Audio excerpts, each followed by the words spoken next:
വേദിയിലും സദസ്സിലുമായിരിക്കുന്ന ബഹുമാന്യരെ, പ്രിയപ്പെട്ടവരെ, മണിയെക്കുറിച്ച് ചാലക്കുടിയിൽ വന്ന് ഒന്നും പറയാൻ പാടില്ല.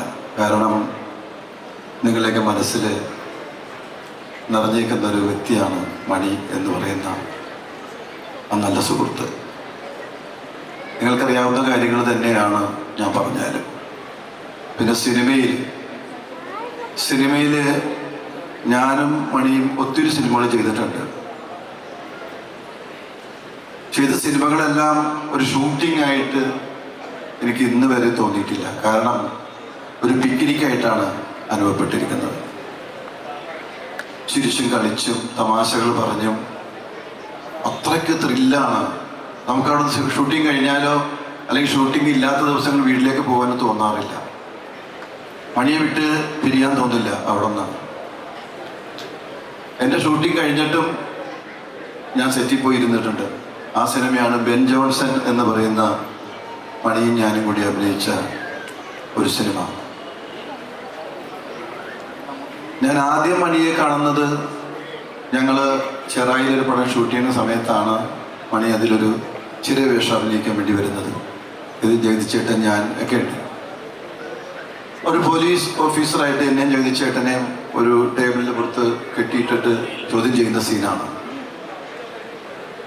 അപ്പം മണി മിമിക്രി ചെയ്യുന്നത് ഞാൻ കണ്ടിട്ടുണ്ട്, സിനിമയിൽ അഭിനയിക്കുന്നത് ഞാൻ കണ്ടിട്ടുണ്ട്. ലൈവായിട്ട് ഞങ്ങളൊപ്പം അഭിനയിക്കുകയാണ്.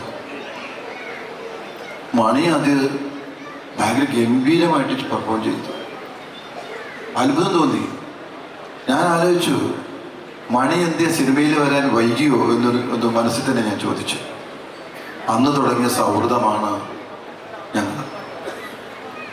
പിന്നെ സിനിമയിൽ മാത്രമല്ല, വിദേശ യാത്രകളിലുമൊക്കെ മണിയുടെ ഒരു പവർ ഭയങ്കരമായിരുന്നു. കാരണം ഗൾഫിൽ പരിപാടിക്ക് പോയപ്പോൾ ഉണ്ടായ ഒരു അനുഭവം.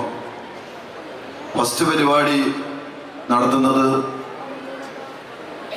ദുബൈയിലെ ഒരു പ്രത്യേക സ്ഥലത്താണ്. കാരണം അവിടെയാണ് ഏറ്റവും കൂടുതൽ കള്ള് വിൽക്കുന്ന സ്ഥലം.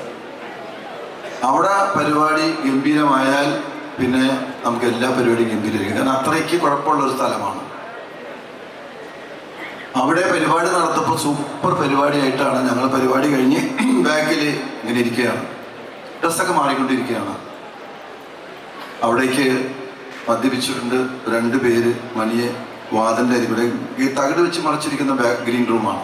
വിളിച്ചു. മണി പിന്നെ എവിടെയാണെങ്കിലും ചെല്ലും, ഒരു പേടിയില്ലാത്തതാണ്. ആ ഗേറ്റിനോട്, ആ ഡോറിൻ്റെ അവിടെ ചെന്നപ്പോൾ മണിയുടെ കയ്യെ പിടിച്ച് വലിച്ചു.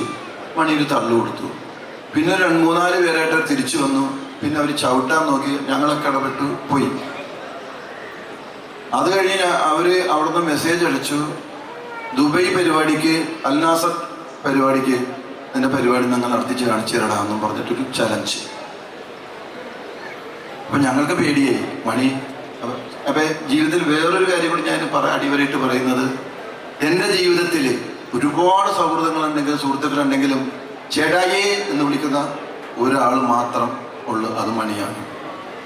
ഇന്നും ആ പല സമയത്തും നമുക്ക് ആ വിളികളിങ്ങനെ കാതിൽ വരും. ചാലക്കുടി പോകുമ്പോൾ തന്നെ കിട്ടും. അപ്പം ഞാനത് പറഞ്ഞു, അപ്പം മണി അതന്ന് കുഴപ്പമായോ? അത് മിണ്ടായി ചേട്ടായേ എന്ന് പറയും എന്നോട്. പരിപാടിയുടെ അന്ന് രാവിലെയും എനിക്ക് പേടിയായിരുന്നു, ഇന്ന് അവർ വന്നാൽ എന്ത് പ്രശ്നം ഉണ്ടാക്കുമോ. പരിപാടിയുടെ അന്ന് ഞങ്ങൾ വൈകുന്നേരം സ്റ്റേജിൽ വന്നു, സെറ്റപ്പൊക്കെ ചെയ്ത് ഞങ്ങൾ പ്രോഗ്രാം തുടങ്ങി. അപ്പോൾ ഇവരെ ഞങ്ങൾക്ക് കാണാൻ പറ്റി. ഏകദേശം ഓഡിയൻസിൻ്റെ സെൻറ്റർ ഭാഗത്തായിട്ട് ഇവരൊരു 5-8 പേര് ഇരിപ്പുണ്ട്. ഞാൻ മണിയോട് പറഞ്ഞു, മണി അവർ വന്നിട്ടുണ്ട്, അതുകൊണ്ട് അങ്ങോട്ട് ഇറങ്ങി ചെല്ലണ്ട കേട്ടോ. പാടി മണി ആൾക്കാരുടെ ഇടയിലേക്ക് ചെല്ലുന്നതാണ് ഏറ്റവും വലിയ ഹൈലൈറ്റ്. അത് ഭയങ്കര എനർജിയാണ്. അതെനിക്ക് തോന്നുന്നു അങ്ങനെ ഒരു പരിപാടി കൊണ്ടുവന്നത് മണി തന്നെയാണ്. ഓഡിയൻസിൻ്റെ ഇടയിൽ കയറി നിന്ന് പാടുക എന്നുള്ളത്.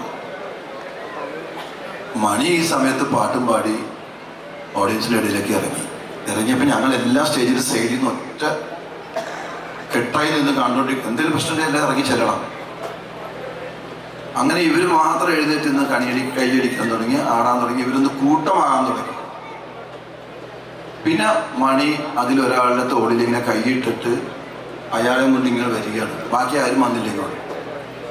ഈ തോളിൽ കൈയിട്ട് കഴുത്തിലിങ്ങനെ കൈയിട്ട് കുണ്ടനെ കണ്ടാൽ ഒരു സിംഹത്തിന്റെ വായിൽപ്പെട്ട ഒരു പറവയെ പോലെയാണ് നമുക്ക് കാണാൻ പറ്റും. കാരണം മണി ഇങ്ങനെ ഞെരുക്കുകയാണ് അവരെ പാട്ട് പാടിക്കൊണ്ട്. അത് കഴിഞ്ഞാൽ അവിടെ കൊണ്ടിരുത്തി മണി പാട്ടും പാടിക്കുക. പിന്നെ ഒരു സംഭവം ഉണ്ടായിട്ടില്ല. അപ്പോൾ ഒരു സോൾജിയറാണ് ശരിക്കും മണി.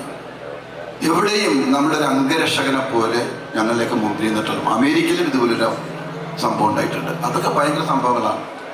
മണിയുണ്ടെങ്കിൽ അതിൻ്റെ പുറകിൽ നിന്നാണ് നമുക്ക്. അങ്ങനെ ഒരുപാട് അനുഭവങ്ങളുണ്ട്.